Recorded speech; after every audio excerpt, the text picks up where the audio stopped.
Hello po mga kababayan, mga kalingap. Magandang gabi po sa inyong lahat. Tayo ngayon, dito pa rin tayo sa Dait. Uwi sana tayo kanina. Uwi sana tayo kanina, kaso talaga sabi ni Ato saka ni Yoyo, wag mo na akong umuwi ng Naga. So balak ko sana ay umuwi tayo ng Naga. At andito tayo sa likod habang nag-aantay po kila J. Brad at kay Starax, ay sila po ay nagpapagupit. Ito kami ni Kalampitos saka ni Norman.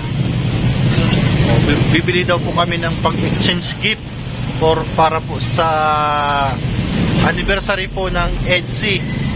Anong araw ngayon? Basta ngayon po December 23 taong 2024. Ayun po yung naka-record lang. Hindi naman ito naka-live. Ayan. Ayan si Kalampitos nag-iisip ng pang-regalo.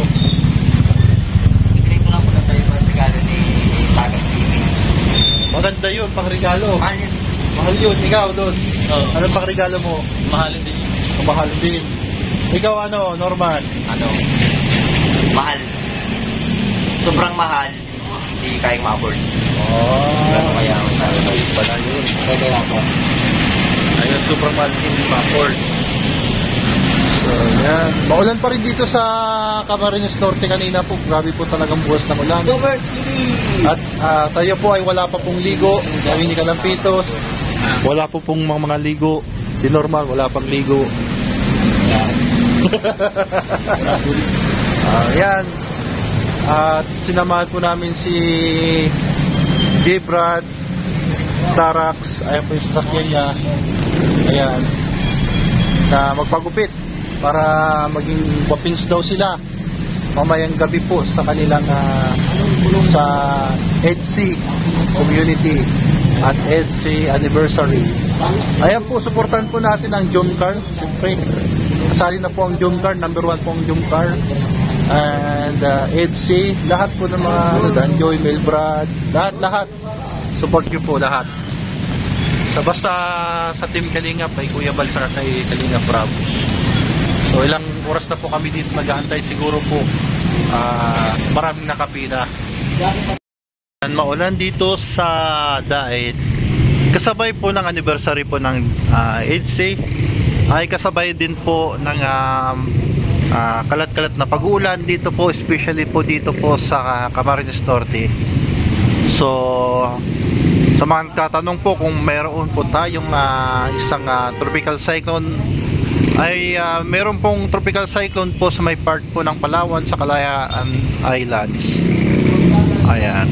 So tutungo po yan at kikilos po ng hilagang pakanluran. Dito shoreline pa rin ang umiiral, yung malamig na hangin at mainit ang nagbabanggaan po. Kaya nagkakaroon po ng malawakang pag-ulan. Almost po magwa 1 week na po, alos araw-araw po, wala pa pong tigil po pag-uulan po rito sa Kabikulan. Yan, especially po sa mga Visayas, Mindanao and other part of the Philippines, and dito po inside the Philippine area of responsibility. So kung simultaneous na muulan dito sa Kabikulan. So yan, makulimlim po ang kalangitan at mag-attend daw tayo. Actually pauwi na sana tayo kanina umaga kasi uwi na po talaga ako ng Naga kasi may mga gagawin pa po tayo doon meron pa po tayong gagawin. Kaso ito nga pinigilan tayo ni Ato, ni Kalampitos na wag na muna daw umuwi. So uwi sana tayo para may may gagawin pa po tayong mission. Pero bukas makakauwi na rin po tayo ng Naga kasi mayroon po tayong gagawing mission sa Naga at may mga lakad pa po tayo. So So yan muna ang update po natin ngayon sa 8th anniversary ngayon araw na ito, at abangan nyo po sa mga magiging upload po ni Kalinga Prab. Maraming salamat po. Ito muli si Russell Lara, si Sagap TV, and God bless you all.